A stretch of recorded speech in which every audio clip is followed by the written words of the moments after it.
ओमकारेश्वर तीर्थ नगरी में ऐतिहासिक व पुरातात्विक संपदा बिखरे पड़े हैं।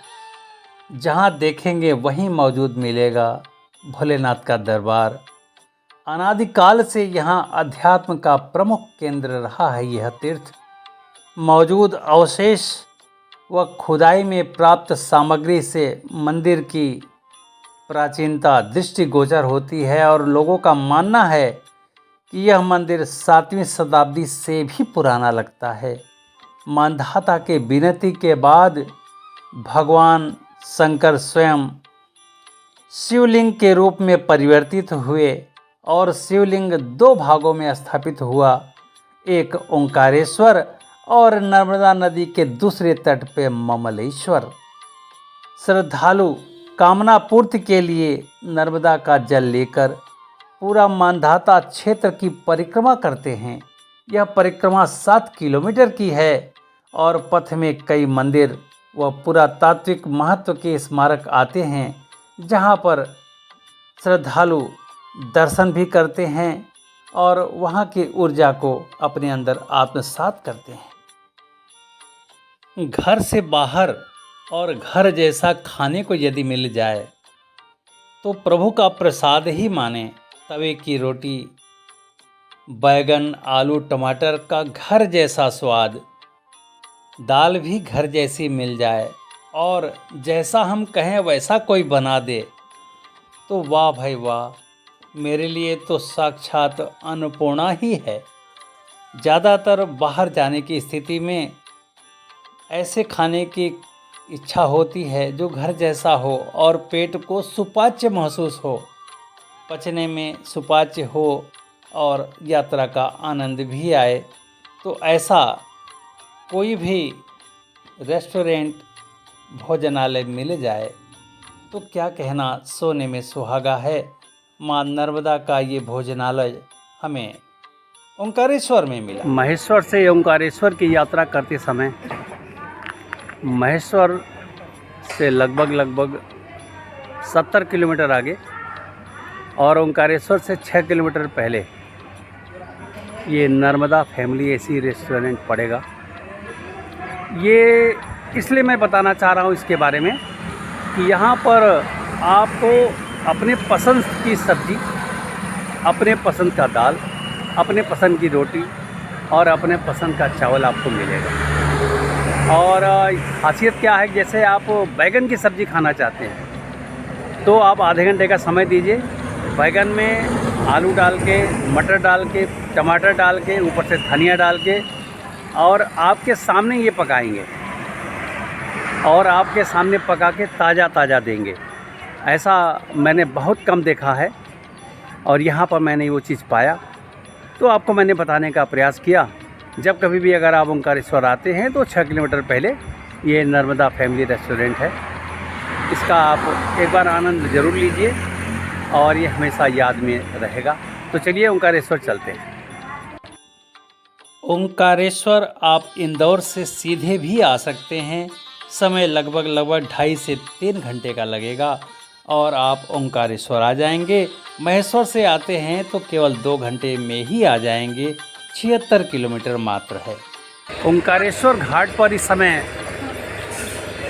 हम हैं और यहाँ से हमने 600 में बोट लिया है और बोट के द्वारा दोनों मंदिर का दर्शन और साथ में संगम स्थल तक ये हमें ले जाएंगे और वहाँ भी कुछ मंदिर है वो भी दिखाने का प्रयास करेंगे। तो आइए चलते हैं बोट द्वारा ओंकारेश्वर, ममलेश्वर और संगम स्थली तक।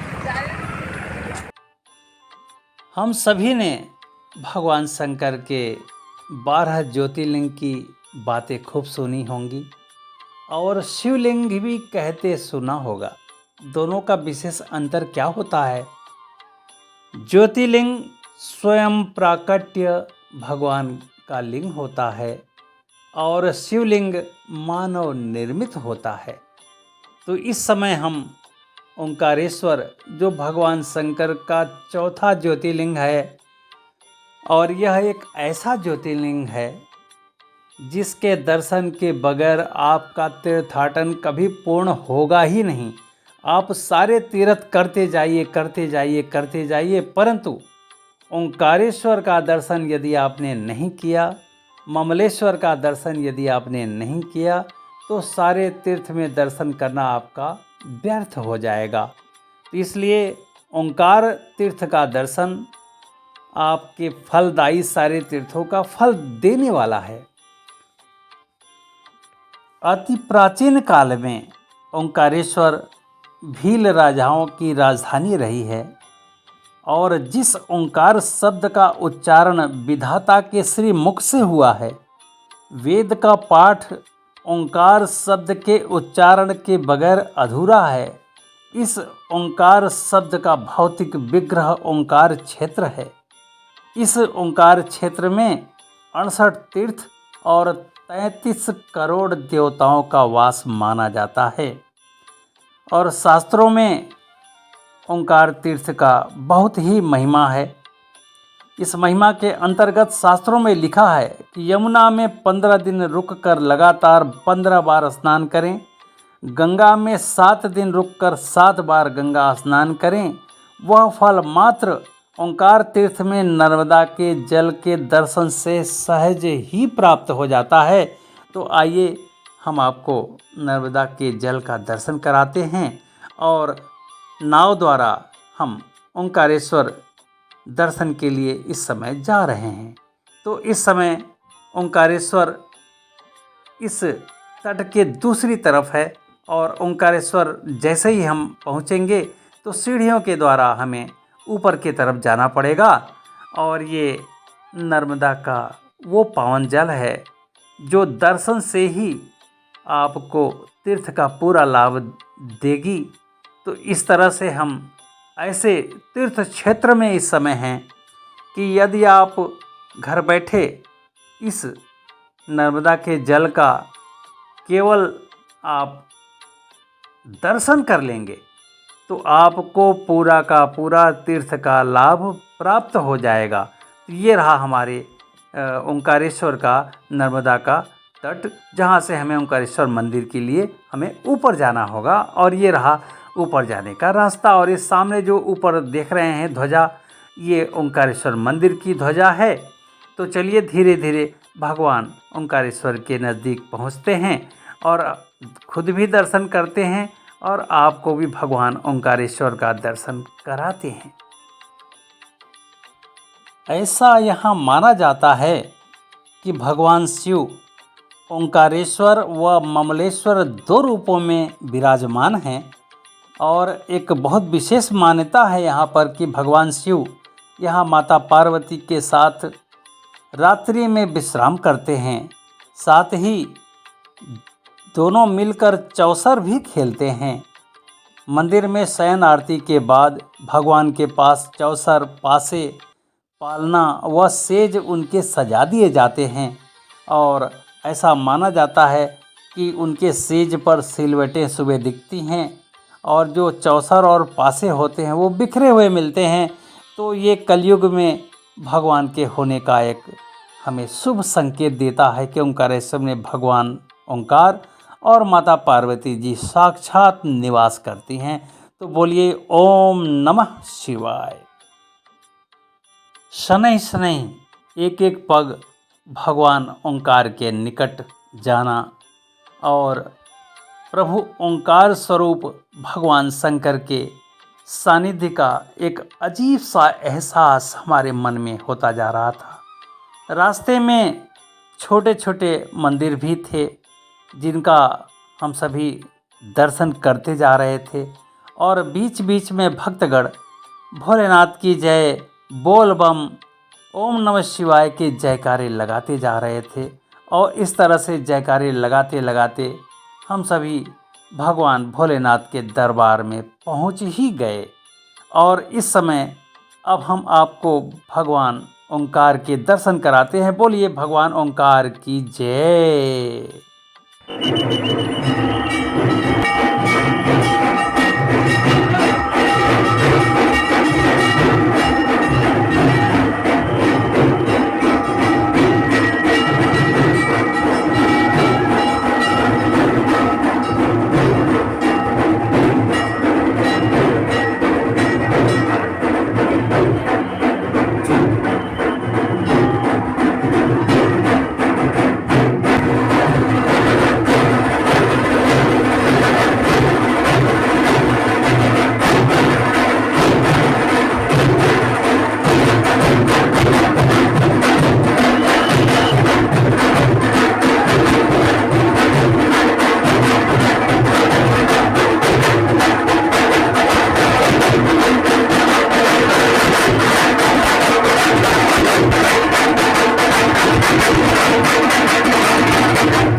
ओंकारेश्वर मंदिर का निर्माण उत्तर भारतीय शैली में प्रसिद्ध नागर शैली में किया गया है और यह मंदिर 5 मंजिला है। मंदिर में सबसे नीचे श्री ओंकारेश्वर भगवान निवास करते हैं। उसके बाद महाकालेश्वर, फिर सिद्धनाथ, फिर गुप्तेश्वर और अंत में ध्वजाधारी देवता के रूप में भगवान शंकर चोटी पर अपने ध्वजा में विराजमान हैं। तो इस तरह से ये 5 मंजिला ओंकारेश्वर मंदिर में 5 तल पे 5 तरह के देवता भगवान शंकर के नाम से ही भगवान शंकर ही विराजमान हैं। और बोलिए भोलेनाथ की जय हो। भगवान ओंकारेश्वर की आरती प्रातः 7 से लेकर 8 बजे तक और फिर मध्याह्न भोज 12:20 से लेकर 1:20 तक और संध्या श्रृंगार 4 बजे से लेकर 5 बजे तक होता है। और ये तीनों समय में मंदिर श्रद्धालुओं के लिए बंद रहता है। तो कृपया इस समय को ध्यान रखते हुए तब भगवान के दर्शनार्थ लाइन में लगिएगा। तो ये एक छोटी सी सूचना इस बारे में रही। तो देखिए यहाँ पर एक गुफा मंदिर है और इस गुफा मंदिर में भी कुछ देवी देवता हमें देखने को मिल रहे हैं। तो इसको ज़रूर मंदिर के निचले तल पर ये छोटा सा गुफा मंदिर बना हुआ है। तो इस गुफा मंदिर में आइए चलते हैं। और यहाँ पर भी जो हमारे गुफा मंदिर में कुछ संत गण रहे उनकी मूर्तियाँ हैं इसके अंदर। तो भोलेनाथ का दरबार तो सजा हुआ है। भगवान ओंकारेश्वर का दर्शन करना 12 ज्योतिर्लिंग में से एक ओंकारेश्वर धाम, क्या सुंदर दर्शन है भगवान का। और दर्शन करने के पश्चात वाकई में एक अजीब सी ऊर्जा का फीलिंग मुझे तो हुई, आप सभी को भी होगी। तो ज़रूर आइए ओंकारेश्वर धाम, भगवान शंकर के 12 ज्योतिर्लिंग में से एक ज्योतिर्लिंग ओंकार ज्योतिर्लिंग। आइए अब इसके बाद हम लोग ममलेश्वर, जो अपने आप में 12 ज्योतिर्लिंग में से एक ज्योतिर्लिंग वो भी है। तो आइए यहाँ के बाद अब ममलेश्वर धाम चलते हैं, जो नर्मदा नदी के दूसरे किनारे पे है। तो आइए वहाँ चल के फिर आपको हम ज्वाइन करते हैं। ओंकारेश्वर और ममलेश्वर दोनों की एक अजीब कहानी है। नर्मदा नदी मांधाता क्षेत्र के दोनों तरफ बहती हैं। यहाँ पर आने के बाद नर्मदा 2 धाराओं में विभक्त हो जाती हैं और दोनों धाराएं इसी मांधाता क्षेत्र के दोनों तरफ बहती हैं और बहते हुए आगे जाके और फिर दोनों धाराएं फिर आपस में मिल जाती हैं। ये मां नर्मदा का ही देन है कि दोनों धाराओं को अलग करती हैं और फिर दोनों धाराओं को आपस में मिला देती हैं और बीच में ये मांधाता पर्वत प्रकट होता है। और इसी मांधाता पर्वत पर महाराजा मांधाता ने कठोर तपस्या करके भगवान भोलेनाथ को प्रसन्न किया और मांधाता के विशेष विनती पर भोलेनाथ शिवलिंग के रूप में यहाँ विराजमान हुए। और शिवलिंग 2 रूपों में विभक्त हुआ। पहला जो थोड़ा बड़ा था वो ओंकारेश्वर रूप में हुआ और जो थोड़ा छोटा था वो ममलेश्वर के रूप में हुआ।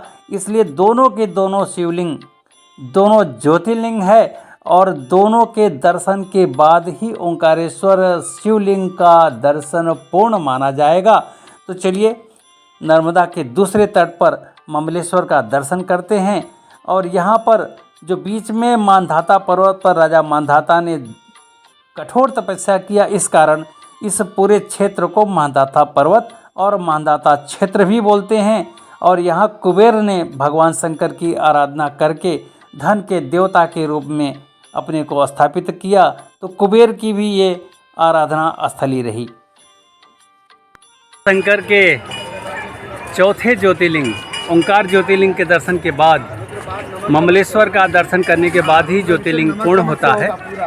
तो आइए मंदिर अंदर से आपको दिखाने का व्यवस्था सुनिश्चित करते हैं और वहाँ चल के आपको भगवान का दर्शन हम करते भी हैं और आपको कराते भी। ममलेश्वर ज्योतिर्लिंग के सामने अब मैं आ चुका हूं और आपको भगवान ममलेश्वर के ज्योतिर्लिंग का दर्शन हम कराने का पूरा प्रयास करेंगे। आइए हमारे साथ बने रहिए और इस ज्योतिर्लिंग का दर्शन हमारे साथ आप भी करिए। ओम नमः शिवाय।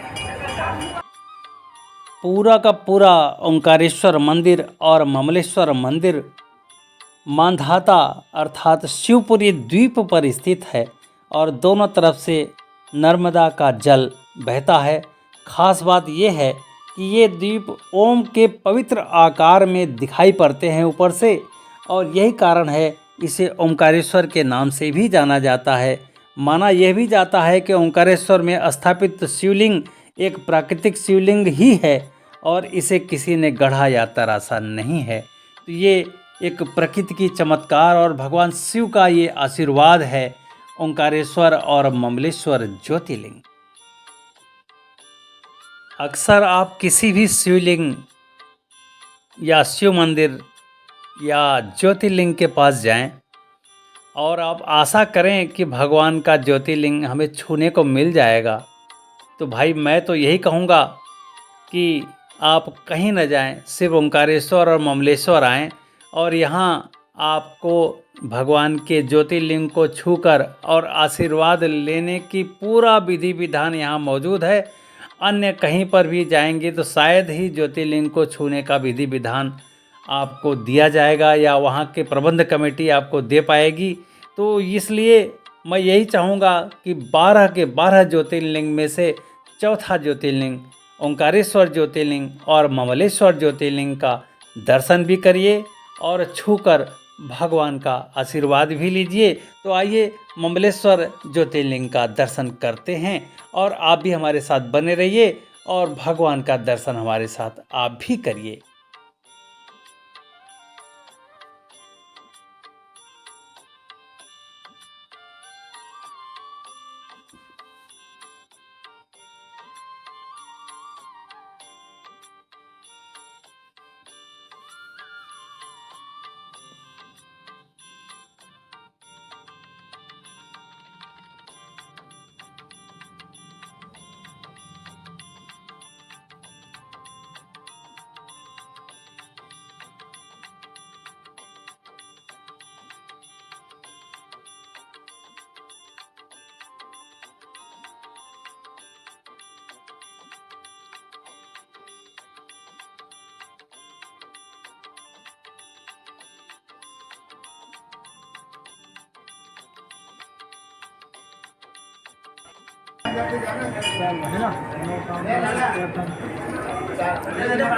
एक लिंग के 2 स्वरूप है, ओमकार ममलेश्वर।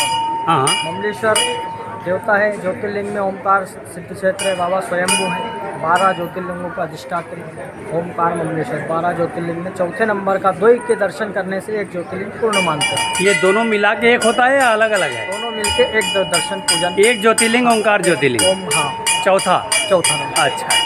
ये यहाँ पे 7 से 8 हज़ार वर्ष प्राचीन मंदिर है। जाने का बता। अब मंदिर किसने बनवाया? मंदिर उस समय पौराणिक ऋषि मुनियों के द्वारा बना हुआ है। बाद में अहिल्याबाई होलकर ने बनाया। अहिल्याबाई होलकर के द्वारा फिर निर्माणित किया अच्छा, पुनर्निर्माण जीर्णोद्धार हुआ। जीर्णोद्धार किया। अच्छा। तब से उनके यहाँ से पार्थिव पूजन चलते आ रहा है। उनके द्वारा 1 पटिए 125। बहुत सुंदर। इस प्रकार से। चलिए भाई, ओम नमः शिवाय, ओम नमः शिवाय, ओम नमः। ममलेश्वर ज्योतिर्लिंग का दर्शन करने के बाद जब मैं बाहर निकला तो क्या देखता हूँ, लिखा हुआ मुझे दिखा काशी विश्वनाथ मंदिर। मन में हुआ कि चलिए, जब हम ओंकार क्षेत्र में ही बैठे हैं तो काशी विश्वनाथ भी अगर यहाँ आ गए तो चलिए उनका भी दर्शन किए लेते हैं। तो जब मैं आया तो यहाँ पर कोई भी श्रद्धालु मंदिर में नहीं था। निश्चिंत भाव से मैंने भगवान के दर्शन किए और भगवान के ऊपर नर्मदा का जल बूंद बूंद करके टपक रहा था और भगवान विश्वनाथ का जलाभिषेक नर्मदा के पावन जल से लगातार हो रहा था। ऐसा दृश्य देखने को मुझे इस काशी विश्वनाथ मंदिर में मिला। और मंदिर के बाहर में मैंने देखा कि यहाँ साक्षात हनुमान जी चारों तरफ विचरण कर रहे हैं। तो हनुमान को विचरण करते देखना और काशी विश्वनाथ का दर्शन करना, इस तरह से ओंकारेश्वर क्षेत्र में काशी के विश्वनाथ मंदिर का दर्शन करना भी अपने आप में बहुत ही गौरव और बहुत ही ऊर्जा का एक द्योतक है। तो मैंने काशी विश्वनाथ के दर्शन भी किए। बाहर से देखने पर काशी विश्वनाथ का ये मंदिर कितना प्यारा लग रहा है। और इसके बाद फिर अब हम चल पड़े गजानन आश्रम की ओर। और आश्रम जब जाने लगे तो मुझे पीछे से ममलेश्वर और ओंकारेश्वर के शिवलिंग की मंदिर की ध्वजा दिखाई पड़ी। और अब हम आइए आपको लिए चलते हैं गजानन आश्रम। यह आश्रम ओंकारेश्वर का नंबर 1 आश्रम है। इसमें रहने, खाने, सोने, उठने, बैठने की सारी सुविधा हमारे श्रद्धालुओं को उपलब्ध है। और मंदिर में कमरे का कोई शुल्क नहीं है। आप खाली रहने की स्थिति में एसी रूम भी यहाँ ले सकते हैं। और गजानन एक संत रहे, उनका मंदिर भी यहाँ बना हुआ है। ये मंदिर जो देख रहे हैं, मंदिर में फ़ोटो लेना मना था, इसलिए हम गजानन स्वामी का फ़ोटो आपको नहीं दिखा पा रहे हैं। अंदर उन्हीं की मूर्ति लगी हुई है, लेकिन मंदिर बहुत सुंदर श्वेत संगमरमर से बना हुआ है। और पूरा का पूरा गजानन आश्रम वाकई में neat and clean and religious resort जैसा बना हुआ है।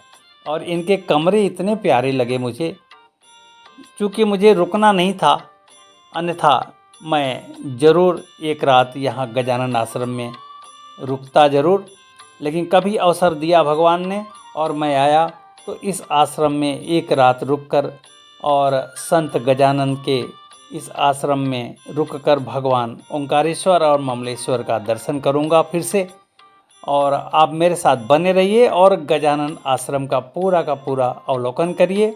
और कभी समय मिले तो ओंकारेश्वर क्षेत्र में जहाँ पे बस स्टैंड बना हुआ है, ठीक वहीं पर ये गजानन आश्रम है। इस आश्रम में आकर और अपना कमरा लेकर यहाँ रात्रि विश्राम भी कर सकते हैं। 30 रुपये में यहाँ भगवान का भोजन प्रसाद मिलता है, आप उसको भी ग्रहण कर सकते हैं। और कमरे का शुल्क केवल सफाई का चार्ज आपसे लिया जाता है। चार्ज के बारे में आप जब कभी भी आएंगे तो समय के हिसाब से ये बदलता रहता है। अभी के हिसाब से केवल 70 रुपये साधारण कमरे का चार्ज यहाँ पर लिया जाता है। तो ये रहा गजानन आश्रम ओंकारेश्वर।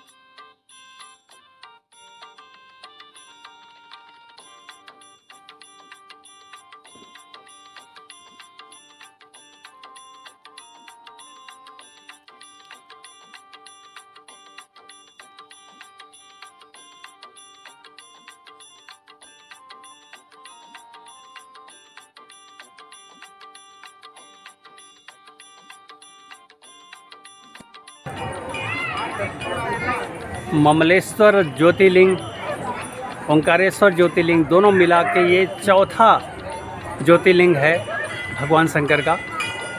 और ये पूरा का पूरा ओंकार क्षेत्र है। मानधाता क्षेत्र के नाम से भी जाना जाता है, नर्मदा क्षेत्र के भी नाम से जाना जाता है। इस तरह से हमारी ये परिक्रमा ओंकारेश्वर और ममलेश्वर का यहाँ पूर्ण होता है। और आइए अब किसी नई जगह पर नई ऊर्जा के साथ नई जगह को एक्सप्लोर करेंगे। ओम नमः शिवाय।